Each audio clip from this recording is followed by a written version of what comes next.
So this one's about trying to eat the way we eat here and doing it in public. Yeah, Like if you have to travel and that. It's not easy. It's really not, because there's not a lot of options out there, but there are. I think if we kind of think about it, if we take ourselves out of our regular routine of whatever it is we do, there's stuff there. The hardest one is going to be flying, because on the plane there's just nothing you can do, but you can prepare ahead of time. Yeah.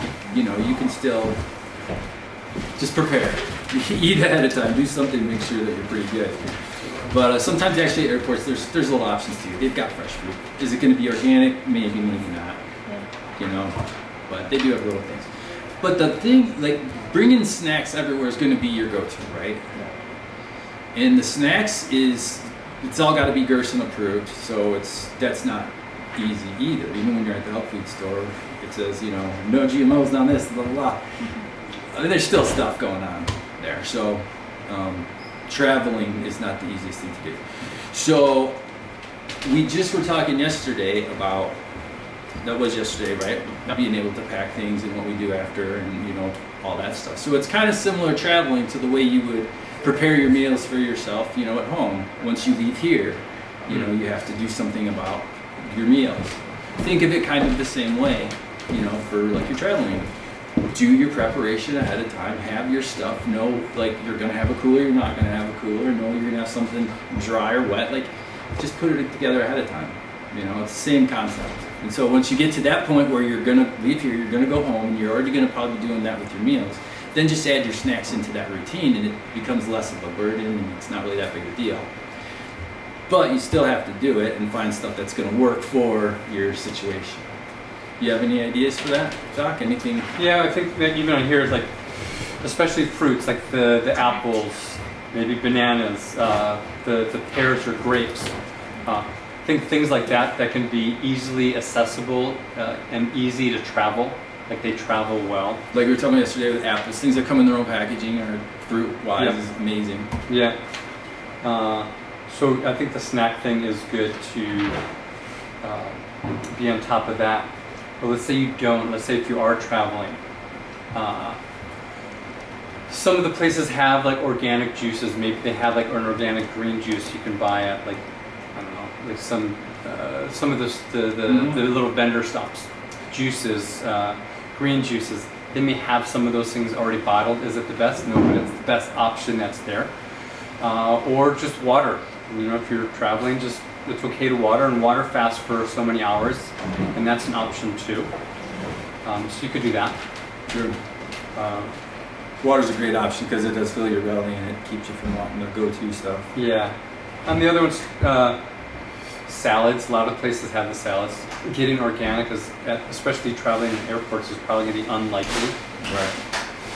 But the salads is a great idea because you can get salads, organic salads, pretty much anywhere pre-made. Most grocery stores nowadays carry them. Yeah.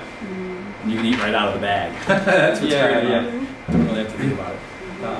And of course that's with like going through airports and things like that. Sometimes there is really no option.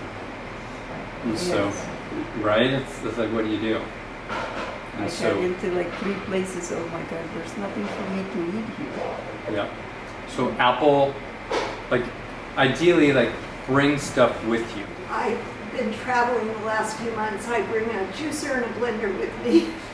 And the juicing is a little intensive for a hotel room, but the blender you can pull out little protein, pea protein, red cabbage, anything, broccoli, whatever I can get goes in there. It's ambitious. I love it. Yes. Yeah. So you're talking about, so if you're on like the road traveling, I think, there's, and you have your own car and vehicle. Yes. I think it's much easier going that route. Yeah, Bring a definitely. blender. Yeah. I know Carla's going on a cruise. I would take my blender. I can't leave without it, otherwise there's nothing to eat. You have one of those like bullet blenders? No, I have a full-size one, but I've got a little suitcase for it. Ideally, it's like if you're traveling for a long time, bring your juicer, bring your blender. Kind of keep it maybe more simple. simple recipes. Maybe it's like soups, or maybe you're making stuff and freezing it, and then bringing that stuff, like whether it's smart. soups, Good. and then that way you can just thaw it out as needed. I think the juicing, kind of keeping up on it, especially if you're on the intense program, you need to keep up with the juicing. And of course, fresh is best, and that means bringing your juicer with you. Yeah. Bullets are a great idea, especially because you can get, like, I've got a power inverter for my car, and I can just use the bullet while I'm sitting in my car and just plug it right in. It's all contained, so you don't have to worry about making messes or anything. You just pre-do your bullets, keep them in a bag of ice in your car, and then you just pull it out when you need it, and there you go, and you're done. You got the container to drink out of and everything. In a perfect world. Yeah. And then this, for example, even juices too. Like you could carrot juice. If you make it for a few days, it will generally last. But if it's like you're gone for a week or 2 weeks, like what do you do at that time? If you're on a road trip, bring your juicer.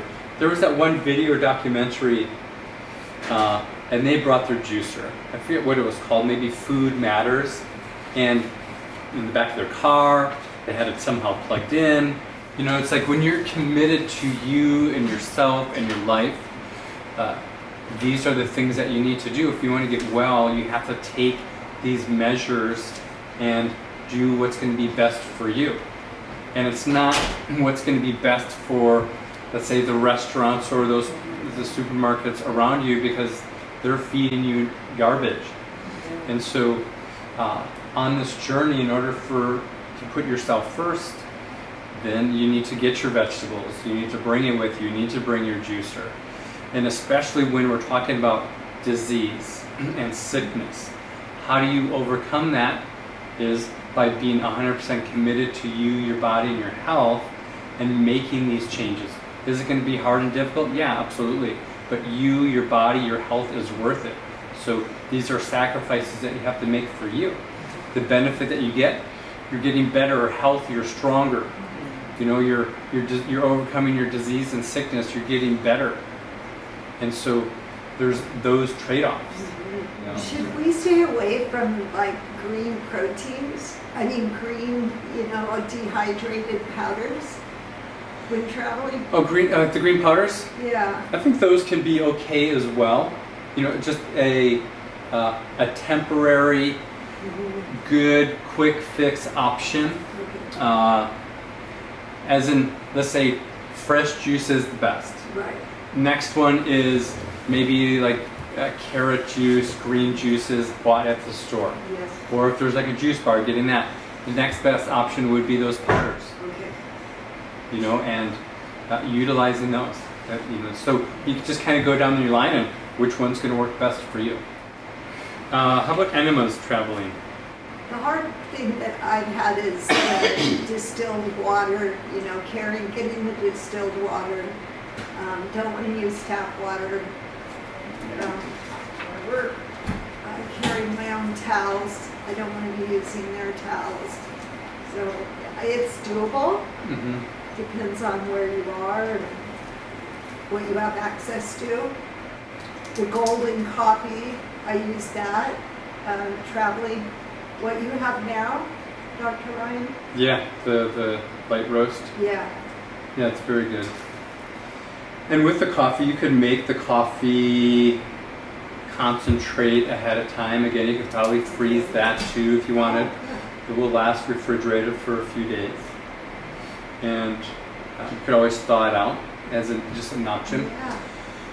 But grinder, either one, bring your grinder or grind it ahead of time. And you could put it, a lot of the coffee places, or a lot of the places now just have those cute, or K-cups, is it?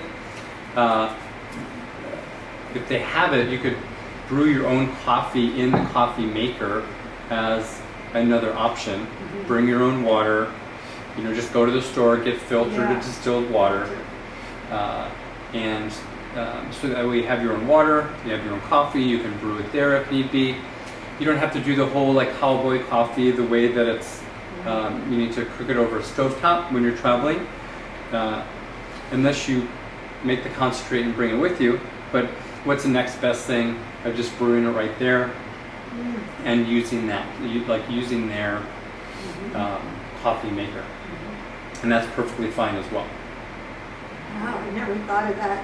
I typically, when I go in, I use a little vinegar to run through those little Keurigs to clean it out because they're never clean. Yeah, and some of the Keurig ones, you can have it where you can put your own grinds. Yes, Yeah. yes. And so maybe you like That's traveling. a It's like good when you're let's say in your traveling box or kit, you bring that, or you just bring your own coffee maker, Yeah. and that's that's an option too. But let's say for me, when I travel, I'm generally bringing coffee concentrate with me, enough for those few days, and then for water, I will also bring my own water if need be, if I have I go and then I'll buy water, so I know that the water that I'm using is good. Yes. But there's no reason why traveling and doing enemas doesn't have to stop. And with say traveling, or if you are at let's say a hotel, you either bring some towels, bring brown towels, and bring your little blue Chucks pads. Make sure that's important. You don't want to make a mess in wherever you go, and you need to be mindful of that. And so make sure you have your supplies, bring them with you, and it can be very easy traveling. Sometimes the difficulty for me is at some of these places is where to put the bucket, and so it could be. So, for example, for me, sometimes I'm in the bathtub doing I put towels, I bring a pillow, and it's just the bucket's just on the side of it. Sometimes it's in the bathroom on the floor, and the hydro, maybe it's in front of where the sink is.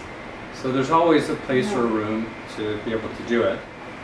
And then also just traveling, I think the dressings, making your dressings ahead of time, I think is good too. Especially if you have a cooler, put it in some type of container, and then being able to bring it with you, the different sauces, because sometimes that will maybe be more challenging to make up while you're on the road, but make them up ahead of time and bring them with you. And those organic Italian mixes could be easy. So you have your oil, your vinegar, the herbs, put it in a jar, seal it up, shake it, and you're ready to go. Yeah, if they have those organic packets, then that's a no-brainer. Yeah, it's also looking at the salt content, if there is salt content in there, and just checking on that. But ideally, making your sauces would be, simple. Just pick one or two that if you're traveling, that you can make and pick or make up ahead of time, and then take it with you. Excellent. Yeah, just keep it in a jar. Keep it simple as much as possible. Keep it basic. Don't worry too much about making these extravagant meals. Even if it's just vegetables, steamed vegetables. Maybe even bring your own little cooker, just to heat or warm or steam some vegetables. Keep steamed vegetables and salad. And maybe you have your soup that you brought with you that was made already. And then your sauce. And then your juices. So either making juices or bringing the juices with you. Don't make it complicated. Just keep it simple and easy.